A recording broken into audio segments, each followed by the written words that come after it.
See any. Are there any additions or changes in the order of the agenda? If not, okay. Audience of citizens, do we have anybody? Guess not. And so let's discuss our old business. Item 5.1 on the agenda, IWWC 2021-23, application of Kevin McDermott to install riprap at the culvert at both ends to avoid scouring and cover the pipe with 12 inches plus or minus of material to provide protection, grade and add vegetation cover to stabilize the surface at 65 Erdoney Road, Assessor's Map 015, Lot 006 in the LAR zone. All right. I think everybody got a chance to read the information about this application, and I think John made some comments about it also. So, John, do you want to fill us in on that? Well, Kevin, are you? Can you hear us? And do you have your audio? No. Kevin? No. I'm going to I ask think him. Kevin's having technical difficulties. This is Mrs. McNerney. Oh, Hi. Okay. So, he has audio, or currently not having audio. He can hear, but he can't talk. Oh, okay. We were hoping to hear from Kevin and/or Michael and Mike Dion, his engineer. How are you going to represent the application, Ms. McNerney, or how? How are we going to do this? No? I'm here. I don't know if I know everything you need to know, but I can try. Okay. Oh, Kevin is not home, I'm assuming now, right? Yeah, he's traveling this week for business, so. Yeah. Okay. He's on Okay. So, okay, I missed. It's funny that today you have to think. If someone says so and so is not available, you're not thinking that they're they're connected but not connected. Right. We're not together. Okay. Yeah.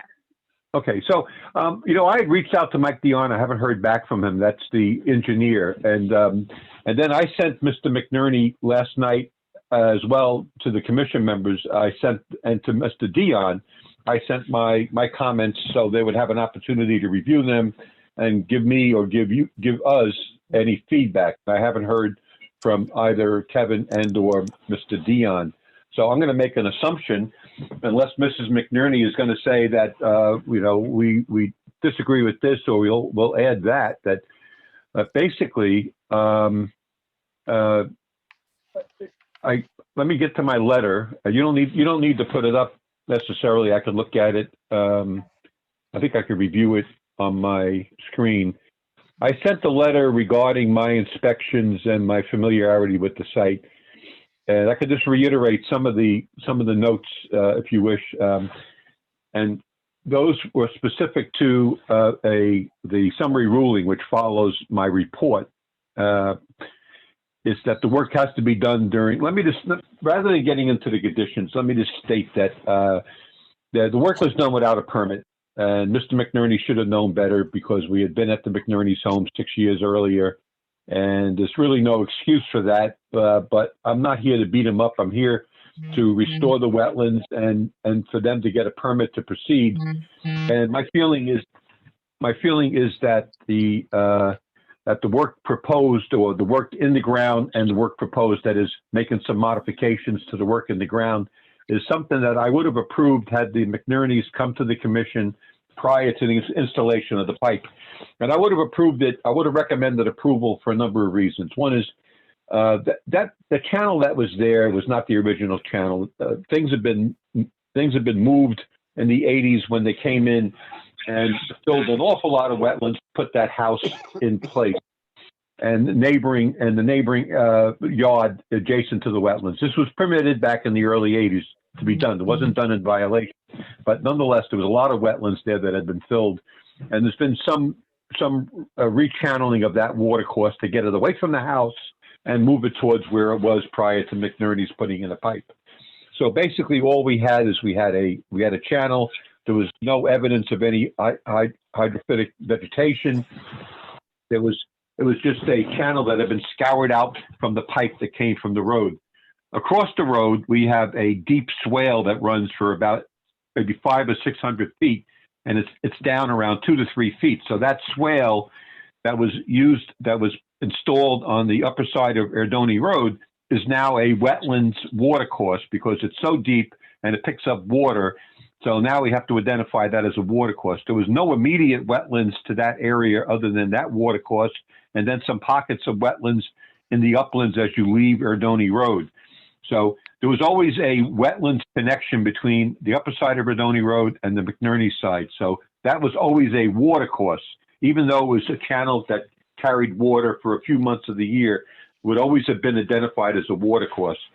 The McNerneys, Mrs. McNerney, did you purchase an adjacent property or you own that adjacent property? What is could you tell me? We own it. We purchased it at the time of purchasing our house. Well, a couple years later. Okay, so they purchased an adjacent piece of property and would like access to it, and the only access they have is over that 2 foot wide, 1.5 foot wide channel. So so that's what we would be giving them permission to do, is to leave that pipe in place, make some modifications, and allow them to cross that channel so they can get to an area that's probably 150, 125 feet long by 30 to 50 feet wide. That's non-wetlands. And they've already started putting in plants. And what is the purpose of that area that you're going to be accessing? Just the landscape. What will you be using it for? Gardening and... Yeah, expanding our yard and just, enjoying our property. Okay.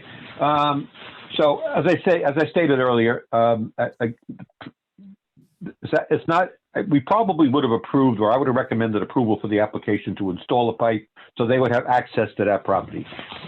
What Mr. Dion has come up with and what I've modified and is that as the pipe is installed adjacent to the existing 15-inch pipe coming across the Erdoney Road, they have to put in a plunge pool so they can collect some of the sediment that will be coming onto the property.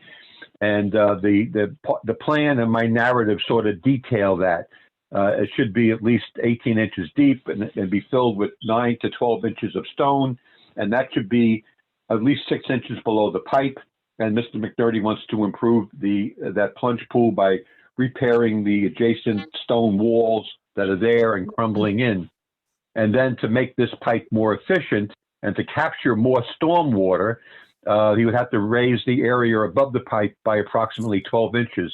This way, anytime you have, when you have fill above the top of a pipe, it increases the capacity of the pipe to carry water from that 15-inch pipe coming across the road. So that was a recommendation by Mr. Dion. I agree with that. That has to be done.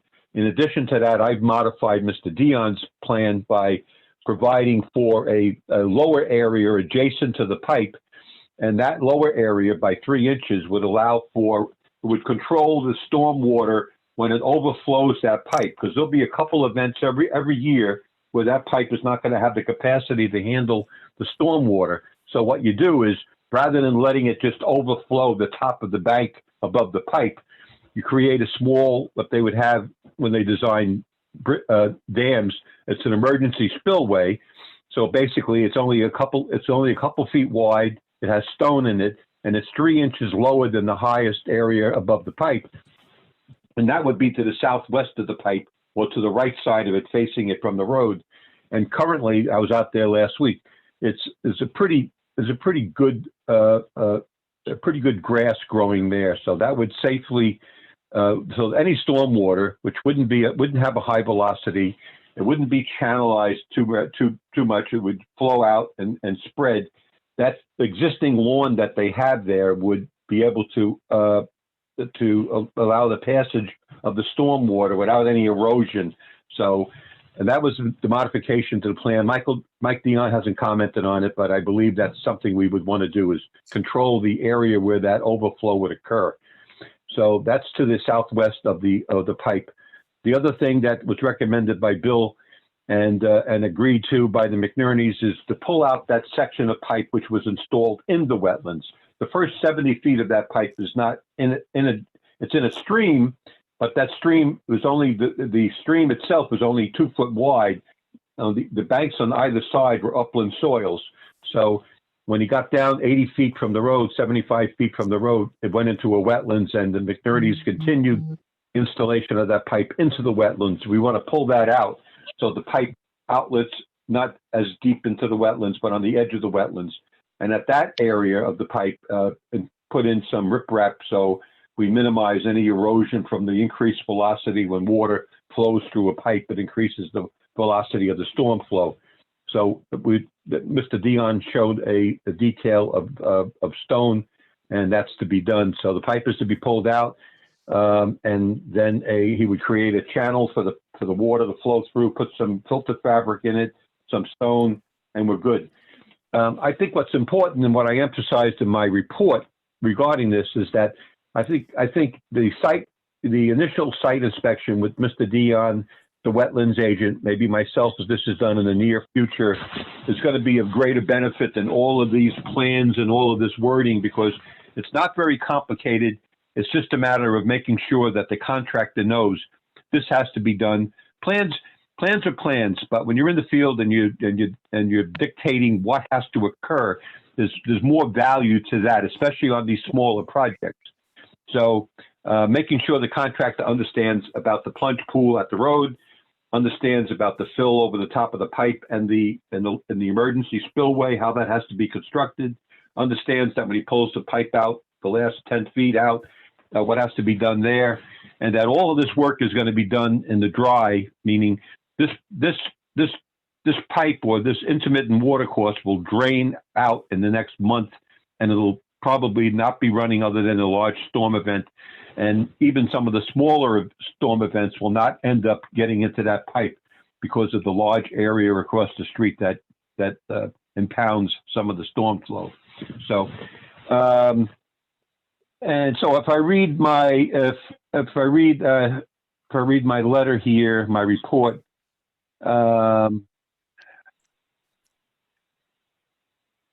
let's see some of the. I went through everything, but let me, if I can provide any emphasis, is that the revised drawing profiling the inlet is to be made. So in addition to the plans submitted, which are the 2 plan sheets and the narrative by Mr. Dion, I'm requesting that at the initial site walk or the pre-construction meeting, that Mr. Dion present a revised drawing profiling the inlet to be made available at the pre-construction meeting. I believe this meeting will be productive and it will be a hands-on, detailed construction build discussion. But we need a more detailed, larger scaled detail of the pipe, of the fill over the top of the pipe, and the emergency spillway. And then I go on to say the channel has been diverted by the homeowner. Was not the original location. Has been modified during construction in the 80s. The channel has no associated hydrophytic vegetation and was narrow, passing through an upland soil on each border. This except for that last 10+ feet, which does not enter into a wetlands. And this section is planned for the removal of that section of the pipe. The homeowner wants access to a portion of the property adjacent to, and the McNerney should have known better, and I cannot excuse his actions. Going forward, the commission should consider, and this was recommended by the state DEP when I spoke to them on another matter, not this matter, did mention that we should probably develop a fine ordinance. So I guess what's happening is when the state has contact with the locals, they're encouraging the locals to develop a fine ordinance, meaning let's try to eliminate repeat offenders. And at the same time, let's develop a fine ordinance so we can let people know that if there's any indiscretions on their part, that there will be some money to pay. And that could be a couple $1,000s in fines. I'm not recommending that we're looking at this particular application looking for a fine. We don't have that ordinance in place. We just want to move forward. And this memo should be part of the summary ruling. So did I make myself clear by repeating myself a number of times? Oh, I think that was very clear, John. That was okay. clear. Yeah. Okay. Thank you. Because typically I become clear when I just regurgitate things over and over again. John, it sounds like okay. John, quick question. There's Yes. no real significant difference from the site visit we conducted a few weeks ago. This was all in the discussion that those of us who were in attendance had with Mr. Ross being there as well as Mr. McNerney. So no significant good. changes? Okay, no, I And/or don't who believe was so. there? And yeah, I'm sorry, I wasn't privy to that, and I didn't resurrect those meeting minutes. I just assumed with Bill and I had talked about this a number of times over the last few months. We initially had contacted Mr. McNerney back in December, so it's been a few months, and yes, we're in agreement on what has to be done, and I think I fine-tuned it a little bit to address some of the issues that we just don't want them to. We don't want to. I don't want the water just flowing over the bank. I want the water flowing over a controlled section, and I want it going to the right. I don't want it flowing over the top of the pipe. Right. And I think Mr. Dion's notes are clear. My notes make things a little clearer, and then the pre-construction meeting should allow us to fine tune anything at that time. Good. John, this is Ian. I have two quick questions.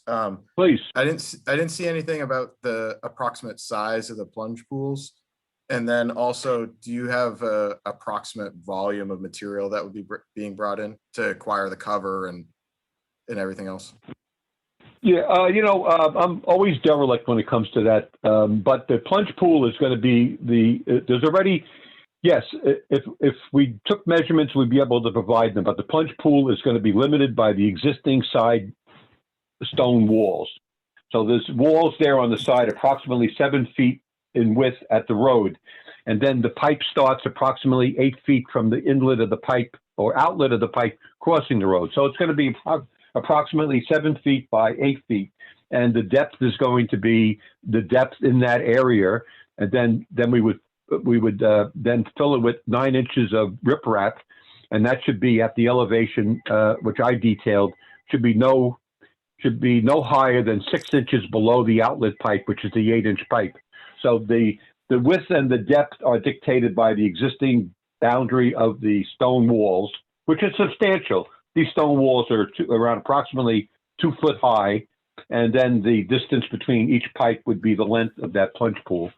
And there's no issues with undermining anything in that area. So they can go down 1.5 feet, bring in 1 foot of stone, and then still have 6 inches to the elevation of the bottom of the inlet of the outlet pipe. And then the fill that Mr. Dion has determined would be that the homeowner would like would be approximately 20 feet, no more than 20 feet from the inlet of the 8-inch pipe going towards the back area. And that would be 1 foot of fill approximately. And then after that would be only 6 inches of fill for the remainder of the pipe.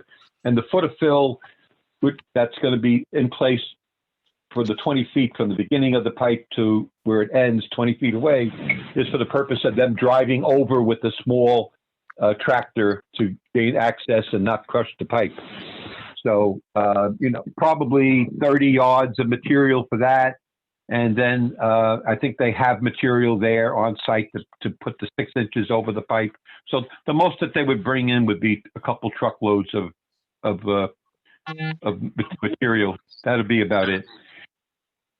Thank you. Okay, Sure, John, yeah. is that all in the summary ruling that? And what all in the summary ruling, John? I'm sorry.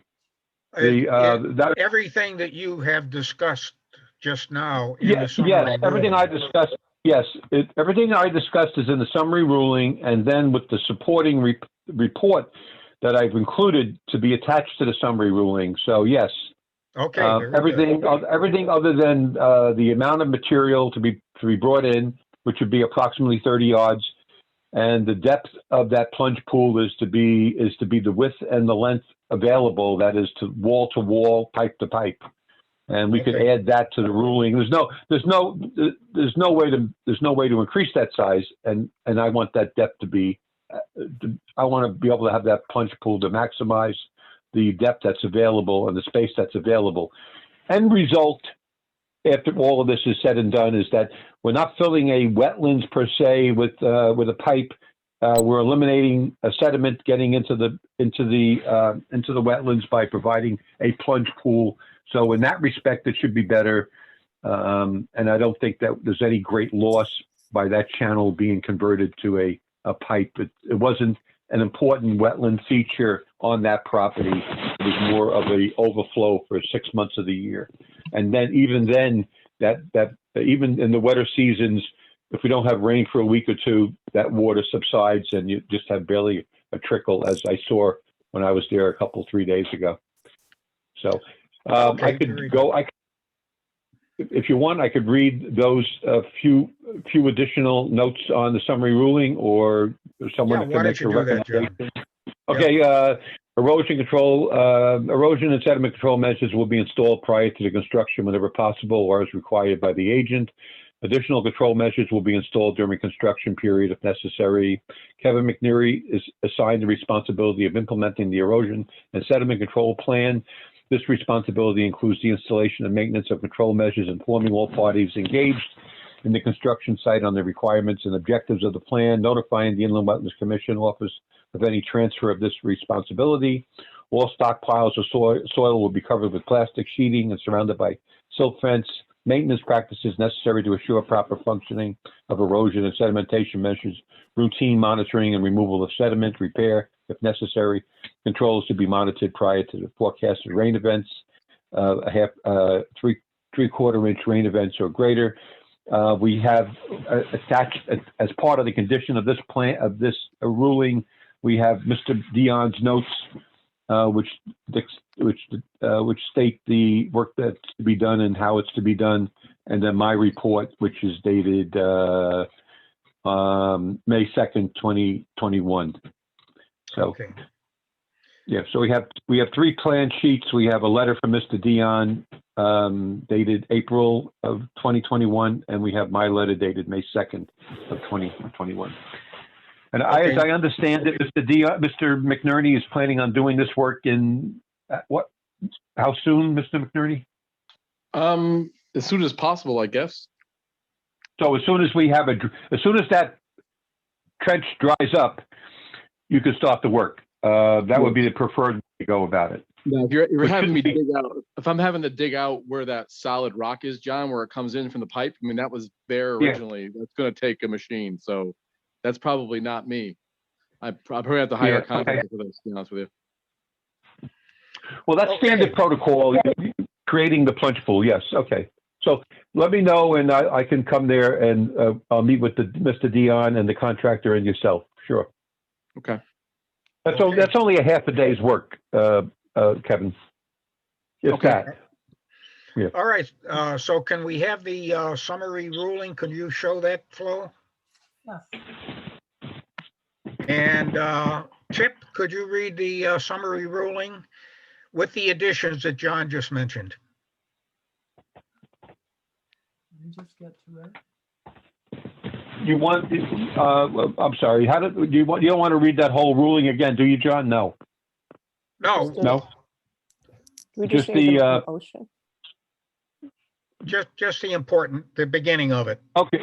Yeah. Okay. So, as provided in Connecticut General Statutes 22A 36 through 45 and Section 7, 8, and 9 of the Commission's regulations, and the application is dated 2021-23, as described below, be approved and a permit be granted with the conditions listed below, because all prudent and feasible measures have been taken to minimize the impact of the wetlands and no feasible and prudent alternatives exist. The short-term impacts have been addressed by the applicant's plan and should be sufficient to protect the resources provided the plan is implemented as designed. The long-term impacts to the resource have been fully mitigated. The above is contingent on the proper implementation of the plan and adherence to the conditions of the permit. The applicant is Mr. Kevin McNerney, 65 Redoni Road. The owner is Mr. and Mrs. McNerney. The maps are dated February 2nd, 2021, revised to April 29th, 2021. Application was received on February 25th, and a fee of $260 has been paid.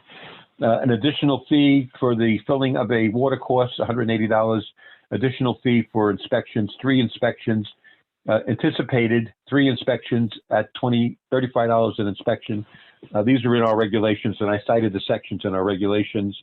And to be added to the summary ruling is the plans submitted by Mr. Dion, dated February 2nd, 2021, and April of 2021, and Mr. Valenti's report dated May 2nd of 2021.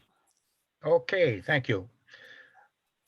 So, everybody that's in favor of the summary ruling, acceptance of it, raise your hand.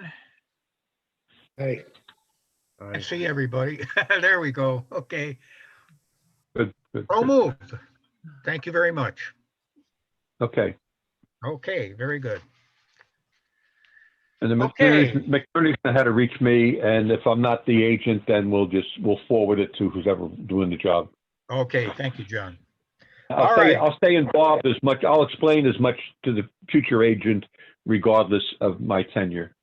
Okay, very good. Gee, we were hoping you could Okay. stay on for a couple of more years. I was hoping to have left earlier last month, to be honest with you. Sorry, John. I And know. I apologize. You know, I did the best I can, picking this up midstream, and We appreciate really, I was working my way out the door, so I didn't have the detailed history of these events. I sort of walked into them, did the best I could. You did a and, great job. Well, Thanks, yeah, John. very good. Thank you. Okay. Thank you. Okay, under new business, we have the farm activity at 68 Route 66. And I know most of you went on the site walk, and we kind of made a decision at that, which John summarized in his memorandum, which he sent everybody. Did everybody get a chance to read that? Any comments? Basic, Anybody have any? I have a comment. I have a comment. This is Steve Harrington. Oh, hey, yeah, Steve. hi, Steve. Hey, everybody. I'm still working on the areas where we're going to do the planting. I don't have the maps yet. I'm still waiting for a couple of maps to be finished by Rob Hellstrom. And I don't have them yet. I kind of expected them last week, but I didn't get them. So hopefully we'll get them this week and I can get them over to you. But I can say that, and I think most of you that observed there on the walk down the other day or the ride the other day, we have no plans on doing any farming activity in the areas that we hydroseeded 50 feet from the riverbank. So that's done. And Good. there'll be nothing else done in there. That's great. Okay. And I'll be happy to put that in my, write that in our plan because it's too much. Too much effort. If you planted some fruit trees along the side of that area that you vegetated, that'd be fine. It's no issue. It's just that we've always sort of tried to maintain a distance back, and we don't tell farmers that they can't farm up to the edge of the river, but we like to try to maintain a distance back. And if you've agreed to that, that's really great and really appreciated. Well, if you picture that open space along the river, if we're looking from the rail trail towards down the river towards Route 6, it would be, if we do put fruit trees in, it would just be at the 50-foot line all the way down. Yeah. So, I mean, I suppose that's Great. one and the same, but it would accomplish both. It would keep us away from the river, and we could line the fruit trees along those paths. That'd be great. Yeah.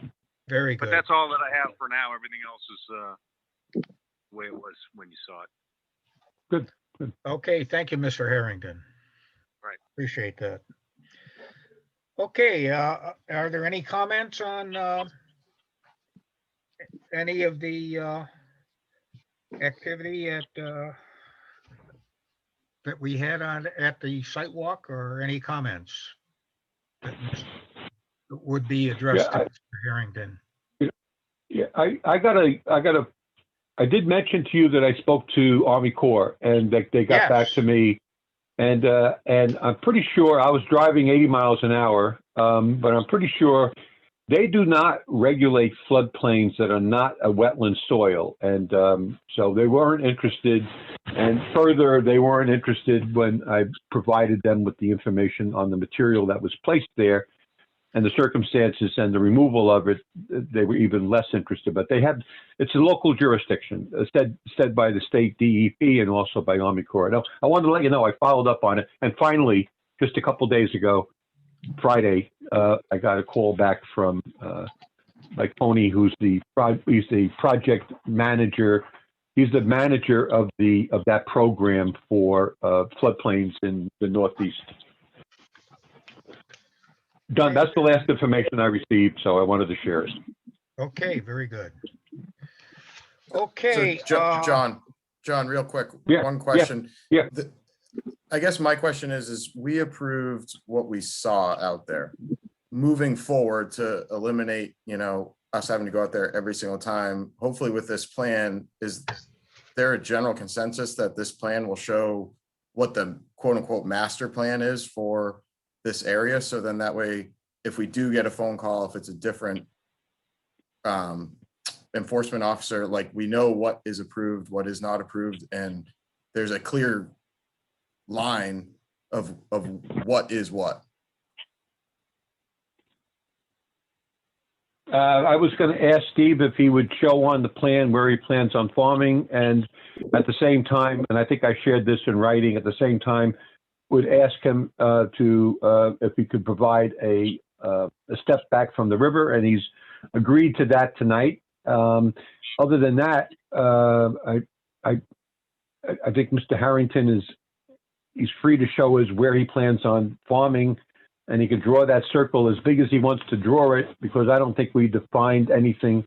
But if you're asking him to show you what he plans on farming, certainly ask him to do that. I don't know what restrictions we can place on him, given that we've approved it for farming twice without delineating the farming activity, other than the recommendation to move back from the river, which he's volunteered to do. But I understand where you're coming from, Ian, and that was our plan, to ask Mr. Harrington, and he's offered to show that plan and to show on that plan. I would also say going forward, depending on when I get my topography maps, what is actually below the elevation levels and above the elevation levels might determine something I do in the future. But I don't have any plans right now in my head, and I don't think it's even fair to ask me that, because right now I'm just doing what I said I was going to do.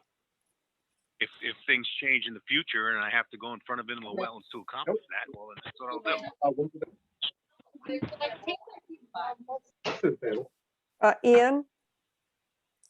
Ian, my question was relative to your email, which you're just suggesting there potentially should be a master plan.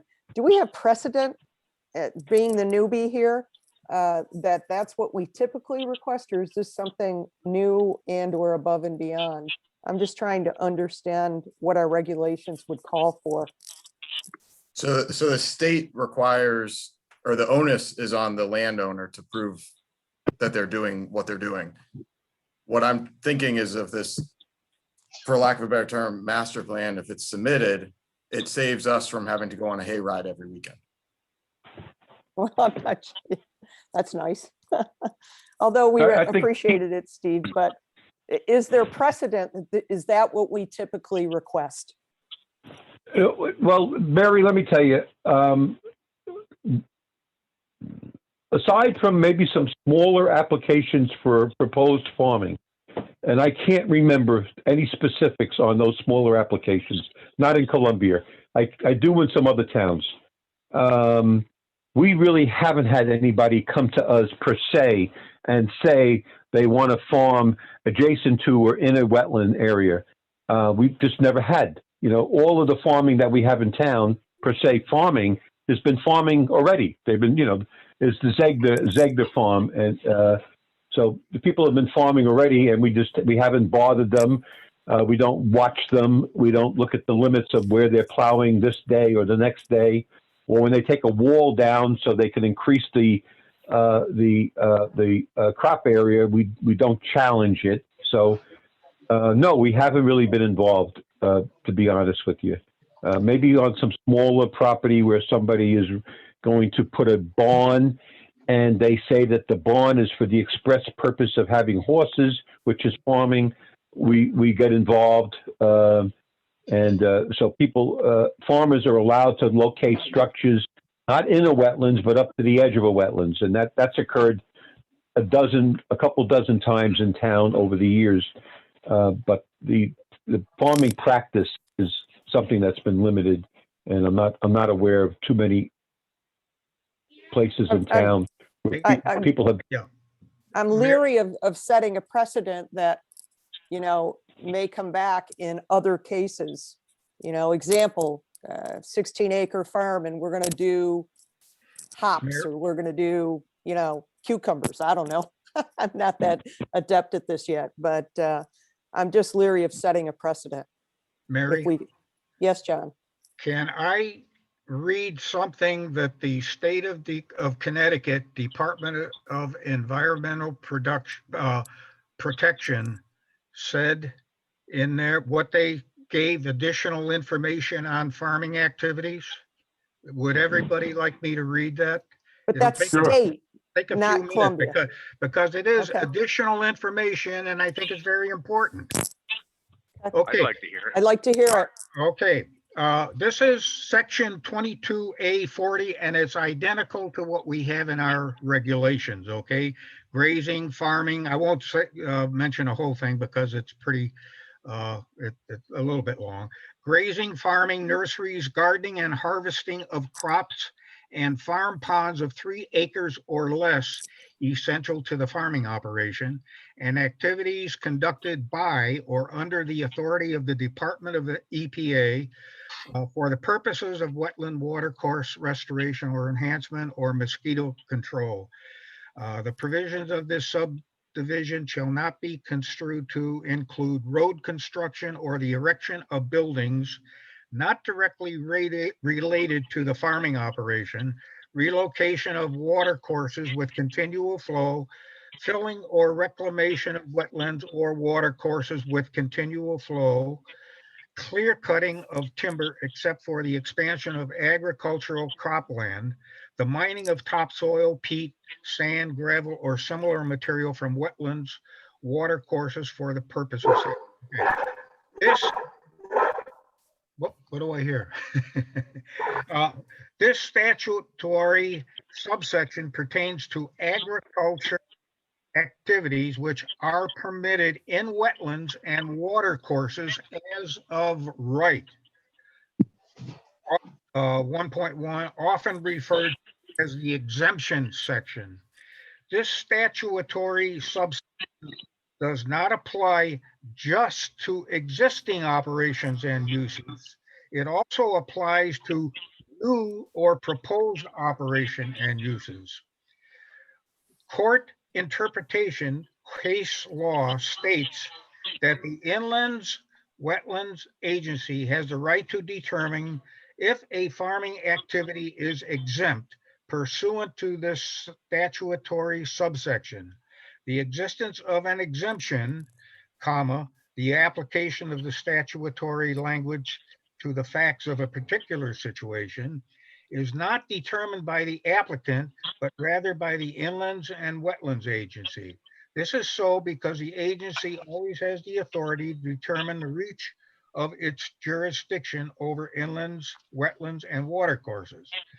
Persons claiming the benefit of the exemption has the burden of proving to the agency that the activity falls within the exemption.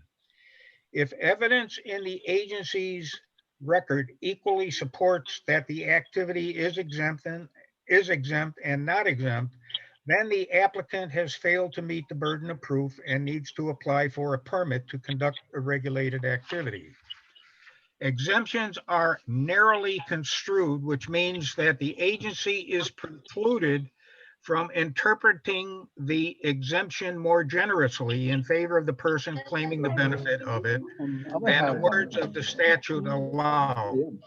Exemptions and Actually, do you have any sushi rolls that don't have mayonnaise on them? What's that? Someone's unmuted Okay. and speaking. Oh, okay.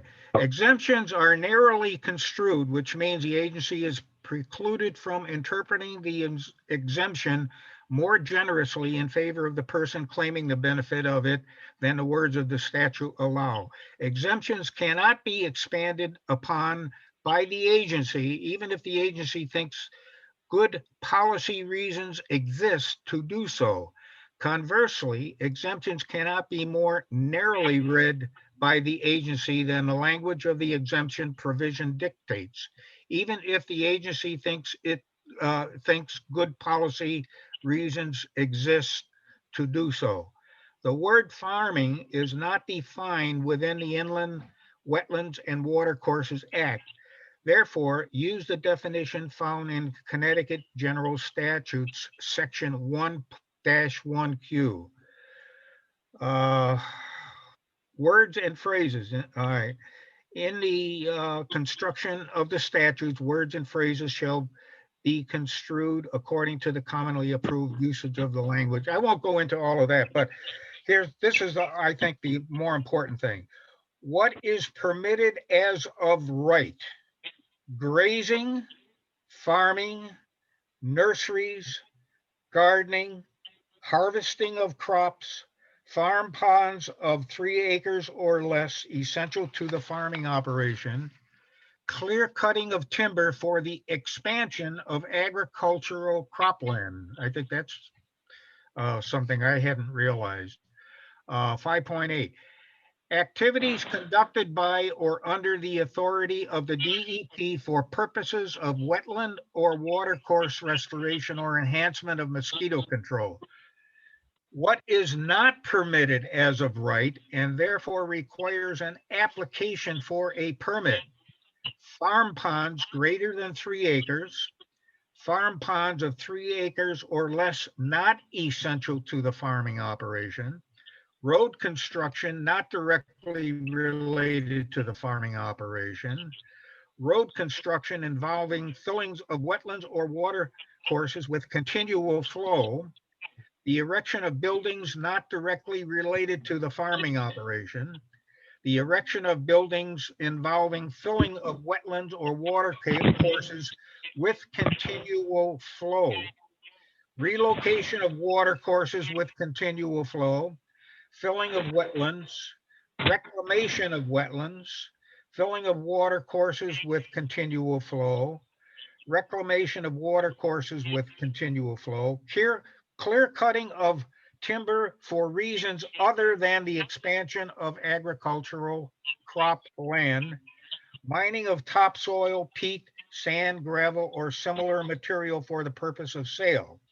And then it's got a little section here on how to proceed with determination of exemption. The agency or agent becomes aware of the current activity or proposed activity for which no permit has been issued. The agency or agent contacts the actor requesting the explanation. The agency or agent requests a presence of the actor at the next regular meeting to establish whether such activity is a regulated activity or a permitted as of right activity, or the actor files a request for declaratory ruling on the agency's jurisdiction. Agency finds facts which determine whether activity falls within the exemption, and the agency issues a jurisdictional ruling that the activity is exempt, or the agency issues a jurisdictional ruling that a permit be required, or the agency issues a jurisdictional ruling that the portions of the activity are exempt, but other portions require a permit. If the actor is unwilling to cooperate with the agent or agency and the agency finds the activity is not permitted as of right and therefore needs a permit, the agent or agency may, pursuant to section 22A, et cetera, of the general statutes, in order to seize and correct such activities on the site until the actor has obtained such a permit. Agency must hold a hearing within 10 days of the issuance of the order The duly authorized agent must offer evidence that the activity is regulated. The burden is on the agency to establish the activity is a regulated activity, or the agency must vote to affirm, revoke, or amend the original order within 10 days of the completion of the hearing. And then 7.6 says the agency may proceed directly to court to prevent the actor from conducting the activity without a permit or to enforce the final cease and correct the order. Now, all of this we kind of considered in a way, and I think we voted the last time that it was a farming activity. So I think that Mr. Harrington has a right to do what he needs to do, and any additional information would be appreciated. Sorry to All I take so long. have- Thought that No, was an that's- important thing. I just As a wanna matter of say- fact, I gave this to Bill to look over, and I'm not sure he did, but hopefully he used it. I'm not sure. I just want to say, and I don't want to get off on this as far as Ian's comment is concerned. As far as a master plan, like I don't have a huge master plan to want to do all kinds of developing down there or anything like that. Right now, we just want to plant some fields of stuff that we're going to use in the restaurant. We got rid of a lot of the dead or dying trees, depending on your definition of a dead tree, and get it all cleaned up. And I don't really know what I'm going to do past that. So as far as a master plan, I don't really have one. So I don't feel like I owe somebody a master plan that I don't have or haven't thought about.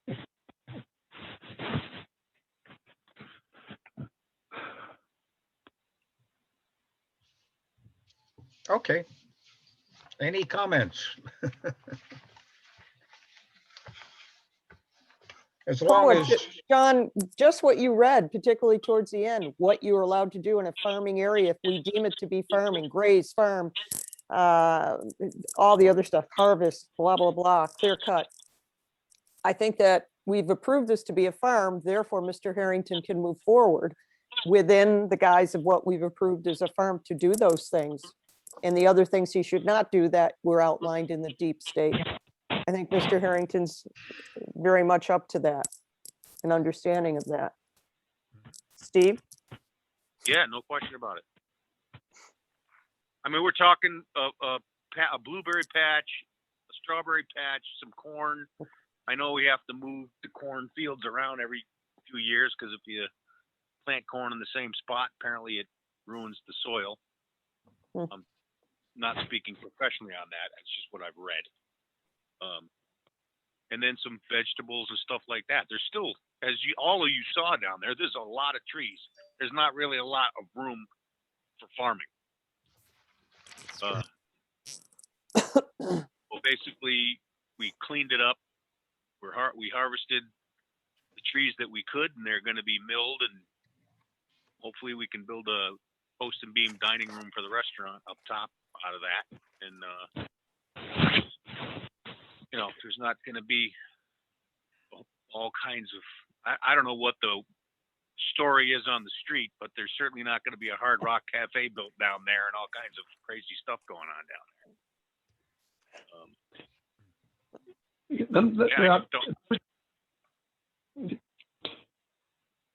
I just don't know what else to say about it. As far as the pond was there. It rises and falls with the water table. John calculated that pond to be a little over 2 acres, I believe. And that was there. The river is obviously a flowing water course, but that's all that there is on that property. And I still don't have the soil sample science back yet. Still waiting for it. They've taken it, but I haven't seen the data. So I just don't have anything else to add to it. That's where we're at. Can I tell you my interpretation of what I've seen over the last year is that from when we were out there in July and prior, And I asked Mr. Harrington to come in, and we went out for our first site inspection back in July of 2020. And I think it was kind of clear that Mr. Harrington wanted to plant. He had pumpkins in already. Wanted to plant some fields here and there. And as he's progressed and moved on and removed trees, he's got a couple, three places he wants to have some fields. He's also encouraging people to come through on the rails trails to get down the river and enjoy the view. This is sort of like it's what do they call it? Agrotourism. It's where the farmer encourages people to either utilize the adjacent land to where he is farming for enjoyment, for business. So, and Steve hasn't shared this with me, but this is what I see, is that he's encouraging people. He's doing it in such a way that encourages people to want to be able to go down there and walk through the fields, enjoy the river, enjoy the walk, and at the same time enjoy the restaurant. People from the trail, once they finish doing that trail, they have plans out to finish that rail trail someday, replace that bridge.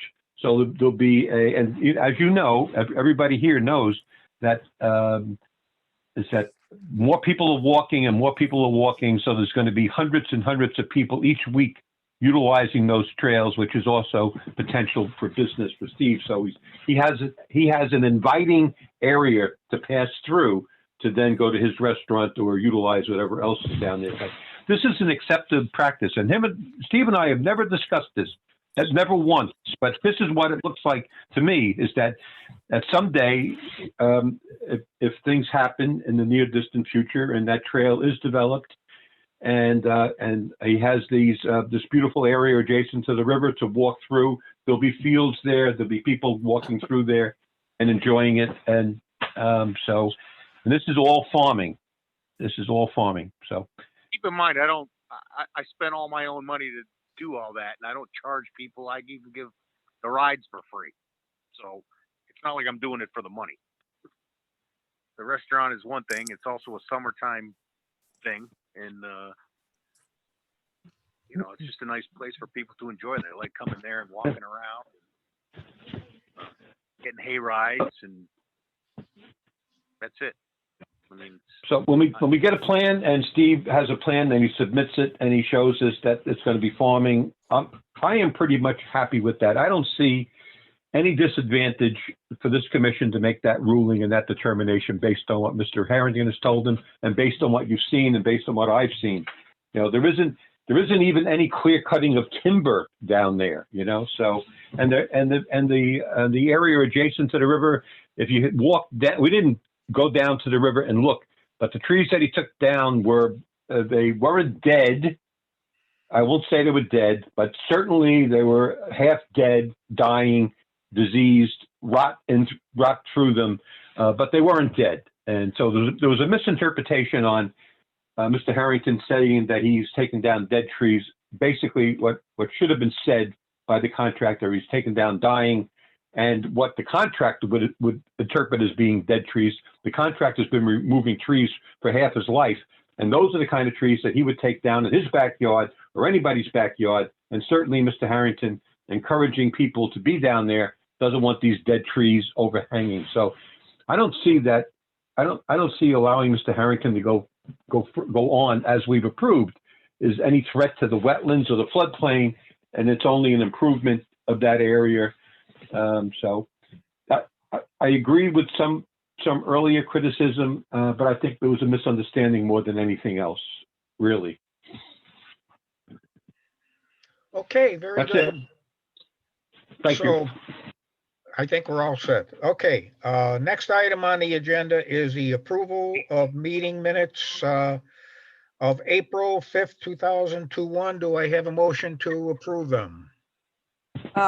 May I offer a change? And you're gonna, John, probably have to tell me, should this change the April minutes or does this go in the May minutes, if I may? Goes in the April minutes, change it. In the old business 1.1, Bill Life, 50 Erdoney, we as a board approved that permit or whatever it is we approved. And two Lake nights Wall, I late, believe. yeah, for the lake wall. 2 nights later, LMAC was told by Bob Powell, who's in charge of that subcommittee for approving, that Mr. Leith has withdrawn his request.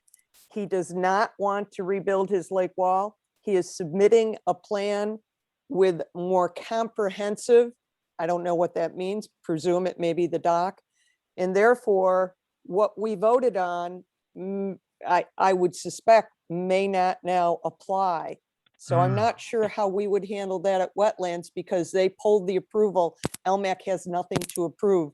Mr. Leith is resubmitting it in the next 2 to 3 months. I don't know what we do with that, if that's old minutes or this minutes or what. Well, I That think would be the old minutes that you'd be revising. So We may I can- suggest a revision that as of April 7th, the LMAC application had been pulled and we await a new one, which means I believe we'd have to revisit our approval. Exactly. If the Well, proposed activity is inclusive of what we approved, then that's one thing. If it's Beyond. extended beyond the approval, then that's another thing. And that's up to the agent to make a determination and bring it before the commission if necessary. So My understanding is it will to be be beyond. reviewed. Yeah. Okay, Okay. just Okay, very FYI. Ian, I would Ian, you say, gonna say something? Wouldn't our permit, because we did approve it, stay as approved, and then if there are changes to it, then we would Right. vote on a revised. So we'd have Right. to update it. Correct. Yeah, I just Right. wanted to make the committee aware of the fact. Okay. They that's would good. have to update it, we wouldn't, Oh, Okay. they'd come to us, right? correct? Okay. Thank you. So, do we have a motion to approve the minutes from the last meeting, April 5th? I'll move that we approve the minutes. Okay, second, I'll second. all in favor? Aye, I so guess. moved, okay. Audience of citizens, nobody here, I don't think. Does anybody want to comment? No, okay. Any communications or correspondence? Flo, anything going? Only verbal correspondence, that's all. Okay.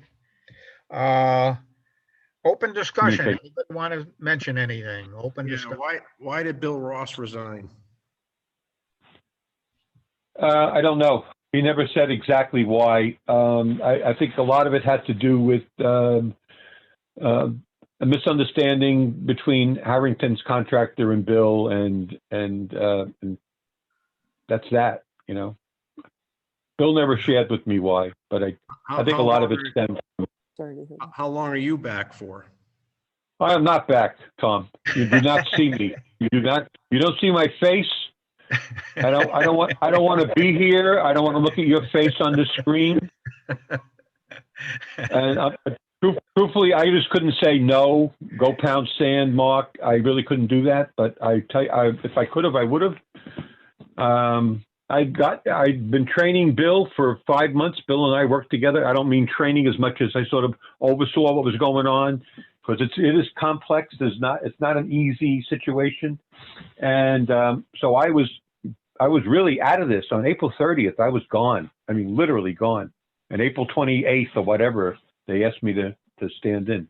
But I'm not trying to avoid your question. I don't know exactly why Bill pulled away, but I'd be disingenuous not to say that it wasn't related to a discussion that Bill had with a contractor at the Harrington property, and just felt that maybe this is not the right job for him. So is the town searching for a new agent, or what's the status?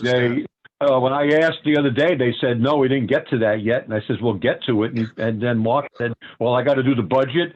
I got to do this. I got to meet with this committee, do that committee. So I was hoping that Ian would do it, but Ian doesn't even want to do it.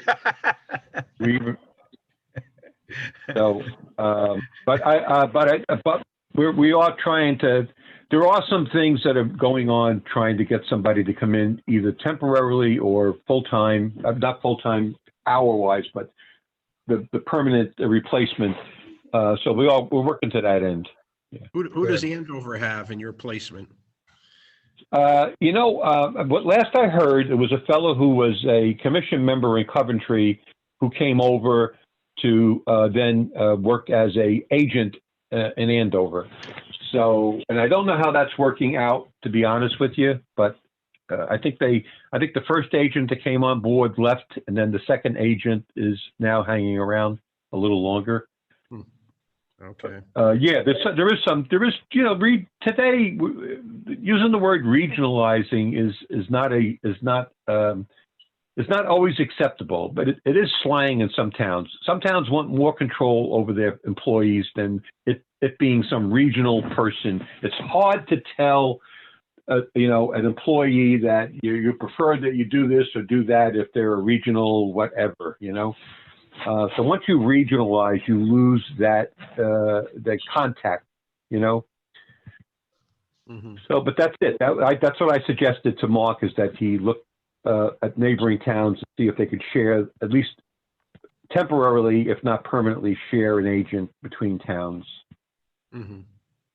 John, John, I've said too much. As chairman, you haven't heard anything from the first selectman or the town manager about a replacement? No, I haven't. They're looking, they are hoping that John can help us on that. Yeah. Okay, but you'll probably be one of the first to know. I hope so. Yep, it'd be great.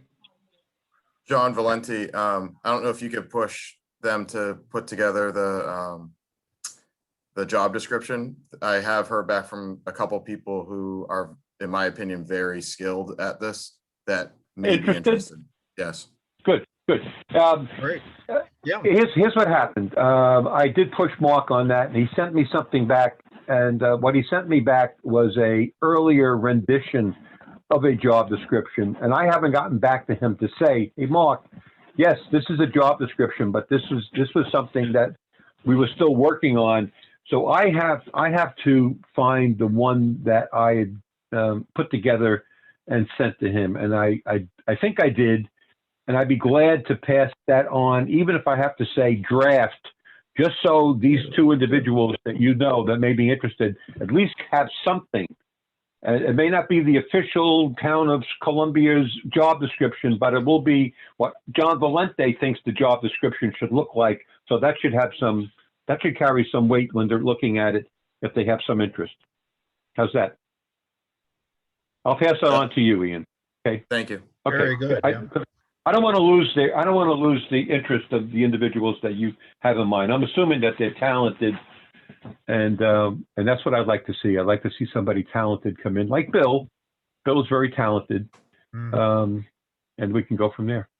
I would say one of them is, if they decide to take it, I think they would do a very good job. They are they've done wetlands virtually their entire life, very similar to you, John. Wow. Sounds good. Okay, Ian. well, Yeah. Ian, I'll be back at you before Friday, okay, with something that you can pass on to them that'll say draft, okay? Perfect. Thank you. Okay. Thank you. Be glad to do that. Okay. Sounds great. Okay. Administrative reports. John, you got a couple here. Septic and well at 14 Lake Road. What am I doing? Who? 14 Lake Road? Oh yeah, a septic and well. Bill started on it and I picked up on it. Yeah, it's a well going within 25 feet of the lake, a septic going 100 feet away.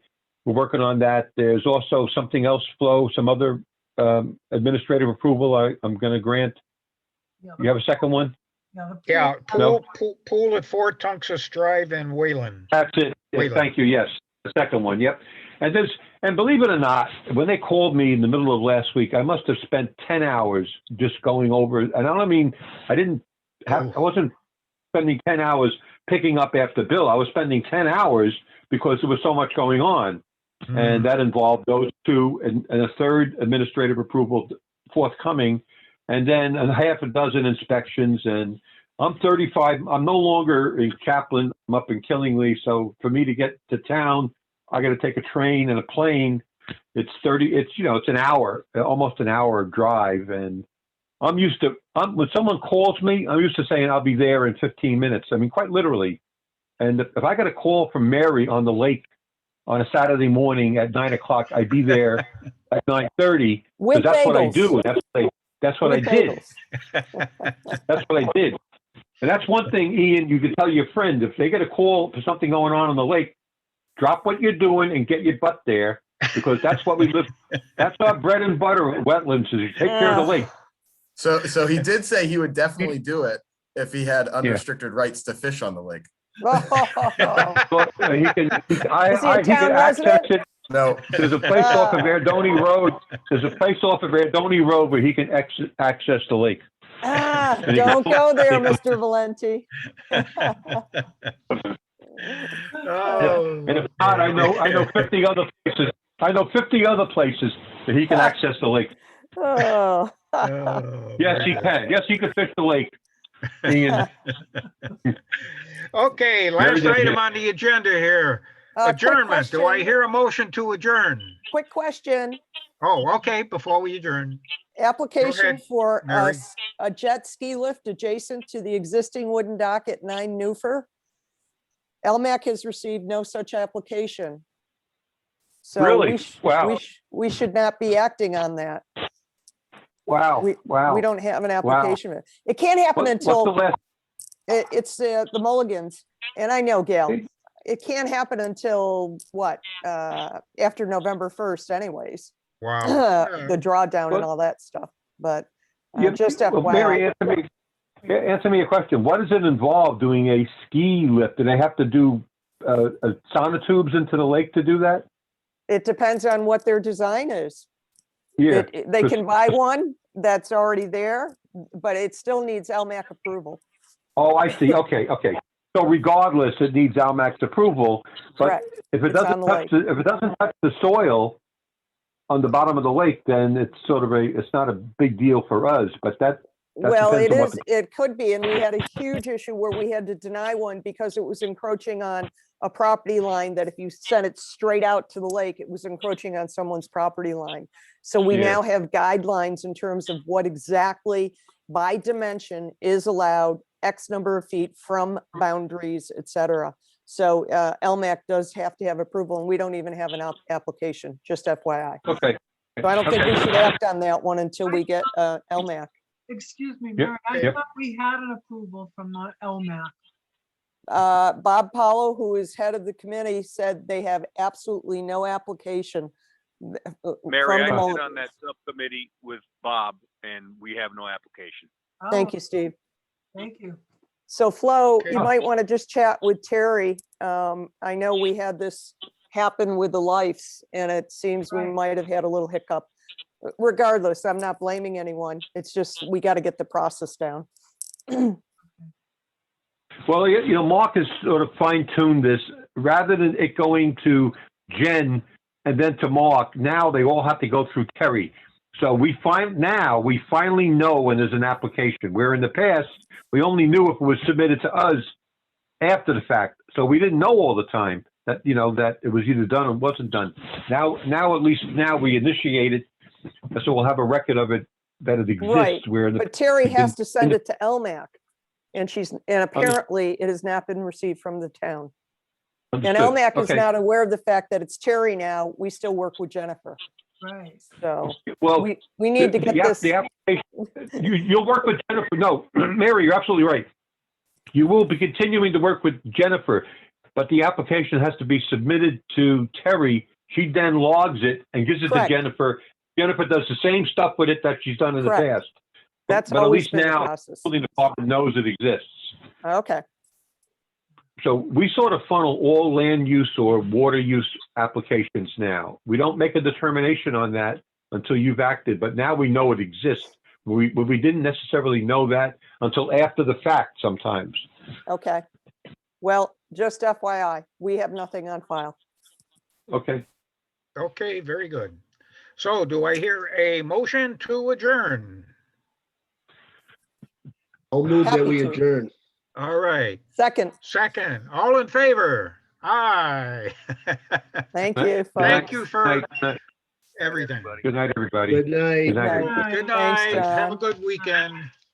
Yep. It's only Monday, John. Hey, it's gonna be raining all day, all week, so. Yeah, tell me about it. Yeah, Yeah. looking forward to a rain. Looking forward to rain. Yeah, we need it. Okay, bye-bye now. Do. Bye, guys. Bye, guys. Bye, John. Take care, Tip. Bye. I'll catch up with you.